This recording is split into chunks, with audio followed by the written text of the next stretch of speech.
బెల్లంపల్లిలో BRS కు భారీ shock తగిలింది. బెల్లంపల్లి మున్సిపాలిటీలో బీఆర్ఎస్ కు రాజీనామా చేయాలని 21 మంది కౌన్సిలర్స్ యోచిస్తున్నారు. మాజీ ఎమ్మెల్యే దుర్గం చిన్నయ్య తమను పట్టించుకోవట్లేదని కౌన్సిలర్లు కినుక వహించారు. దీంతో బీఆర్ఎస్ ప్రాథమిక సభ్యత్వానికి రాజీనామా చేసి రేపు కాంగ్రెస్ లో చేరేందుకు రంగం సిద్ధం చేసుకుంటున్నారు. ప్రస్తుతం ఈ 21 మంది కౌన్సిలర్లు క్యాంప్ లో ఉన్నారు. రేపు కలెక్టర్ అధ్యక్షతన మున్సిపల్ కార్యాలయంలో బల పరీక్ష నిర్వహించేందుకు ఏర్పాట్లు చేస్తున్నారు.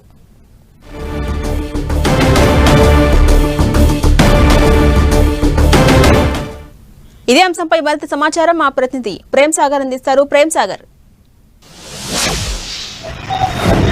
జనసేన కాసేపటి క్రితమే మంచిర్యాలకు సంబంధించిన మున్సిపాలిటీ అవిశ్వాస తీర్మానం కాంగ్రెస్ పార్టీ నెగ్గిన నేపథ్యంలో అక్కడ మంచిర్యాల మున్సిపాలిటీని కాంగ్రెస్ కైవసం చేసుకుంది. మరి బెల్లంపల్లికి సంబంధించి కూడా ట్విస్ట్ ఏర్పడిన పరిస్థితి కనిపిస్తుంది. నిన్న మొన్నటి వరకు కూడా వీళ్ళందరినీ కూడా క్యాంపుకు పంపించారు. ఎవరు కూడా పార్టీలు మారకుండా బెల్లంపల్లి మున్సిపాలిటీ చేజారకుండా కొంత జాగ్రత్తలు వహించినప్పటికీ కూడా స్థానికంగా ఇన్ఛార్జ్ గా ఉన్న మాజీ ఎమ్మెల్యే దుర్గం చిన్నయ్య వైఖరి నచ్చక 21 మంది బీఆర్ఎస్ కౌన్సిలర్లు కాంగ్రెస్ పార్టీలో చేరేందుకు రంగం సిద్ధమైంది. సో 21 మంది కాంగ్రెస్ పార్టీలో చేరితే రేపు అవిశ్వాస తీర్మానంలో కాంగ్రెస్ పార్టీ నెగ్గి బెల్లంపల్లి మున్సిపాలిటీ కూడా కాంగ్రెస్ పార్టీ కైవసం చేసుకునే అవకాశం ఉంటుంది. మొత్తంగా 34 స్థానాలు ఉన్నాయి కౌన్సిలర్ సంబంధించి బెల్లంపల్లిలో. 34 ఇప్పటికీ ఒక కౌన్సిలర్ మృతి చెందగా 33 సిట్టింగ్ స్థానాల్లో ప్రస్తుతం 21 బీఆర్ఎస్ సంబంధించిన కౌన్సిలర్ ఉన్నారు. 11 మంది కాంగ్రెస్ పార్టీకి సంబంధించిన కౌన్సిలర్ ఉండగా ఒక బీజేపీ కౌన్సిలర్ ఉన్నారు. సో ఈ 21 మందితో పాటు 11 మంది కాంగ్రెస్ సభ్యులను కలిపి మొత్తము 32 స్థానాలు కాంగ్రెస్ పార్టీకి సంబంధించి బలంగా మారుతుంది.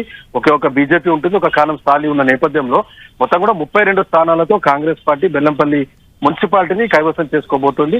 ఇప్పటికే బీఆర్ఎస్ పార్టీ క్యాంపులో ఉన్న 21 మంది కౌన్సిలర్లు ఎవరైతే ఉన్నారో వాళ్ళంతా కూడా బీఆర్ఎస్ పార్టీకి సంబంధించి ప్రాథమిక సభ్యత్వానికి రాజీనామా చేస్తున్నట్లు కూడా వాళ్ళు మనకు ప్రకటించిన పరిస్థితి కనిపిస్తుంది. రేపు నేరుగా అవిశ్వాస తీర్మానానికి చేరుకున్న తర్వాత అక్కడ కాంగ్రెస్ పార్టీకి సంబంధించిన మద్దతు తెలిపే అవకాశం కనిపిస్తుంది. సో మున్సిపల్ చైర్మన్ జక్కుల శ్వేత యాస్టీజ్ గా ఉంటుందని చెప్తున్నారు. సో వైస్ చైర్మన్ విషయంలో బీఆర్ఎస్ వైస్ చైర్మన్ ని మార్చి కాంగ్రెస్ పార్టీకి సంబంధించిన వైస్ చైర్మన్ ని రేపు నియమించబోతున్నారు. ఎందుకంటే పెద్ద మొత్తంలో 21 మంది కౌన్సిలర్లు చేరుతున్నారు కాబట్టి యాస్టీజ్ గా మున్సిపల్ చైర్మన్ ని ఉంచే అవకాశం అయితే చాలా వరకు కనిపిస్తుంది. కానీ కాంగ్రెస్ మంచిర్యాల సంబంధించి మాత్రం కొంత డిఫరెంట్ పరిస్థితులు నిన్న మనం చూసాం. కాంగ్రెస్ పార్టీ బీఆర్ఎస్ సంబంధించిన కొనసాగిన మున్సిపల్ చైర్మన్ వైస్ చైర్మన్ ఇద్దరు కూడా నిన్ననే రాజీనామా చేశారు. ఈ రోజు అవిశ్వాస తీర్మానం మంచిర్యాలకు సంబంధించిన కొనసాగిన నేపథ్యంలో కొంత అక్కడ చైర్మన్ వైస్ చైర్మన్ కూడా మార్పు జరుగుతుంది. సో ఓవరాల్ గా ఉమ్మడి ఆదిలాబాద్ జిల్లాకు సంబంధించి ఒకసారిగా మారిన రాజకీయ పరిస్థితుల నేపథ్యంలో అవిశ్వాస తీర్మానాలు లోకల్ బాడీస్ లో బయటకు వస్తున్న పరిస్థితి కనిపిస్తుంది. ప్రస్తుతం అయితే మున్సిపాలిటీలు అన్నింటిలో కూడా ఒక రకమైన టెన్షన్ వాతావరణం అయితే కనిపిస్తున్న సిచ్యువేషన్. ఇప్పటికే మంచిర్యాల బెల్లంపల్లి రెండు కూడా కాంగ్రెస్ పార్టీ కైవసం చేసుకున్న పరిస్థితుల్లో నిర్మల్ కూడా కొంత అవిశ్వాస తీర్మానం పెట్టాలన్న ఒక యోచనలో ఉన్నారు. సో నిర్మల్లో కూడా ఈ 2-3 రోజుల్లో అవిశ్వాస తీర్మానం ప్రవేశపెట్టే అవకాశం కూడా ఉంది. సో స్థానిక నేతల్లో మాత్రం ఒక టెన్షన్ అయితే పట్టుకుంది. అవిశ్వాస తీర్మానాలతో కొంత బీఆర్ఎస్ కి ఉమ్మడి ఆదిలాబాద్ జిల్లా ఒక గట్టి షాక్ అని చెప్పుకోవచ్చు. Thank you Prem Sagar.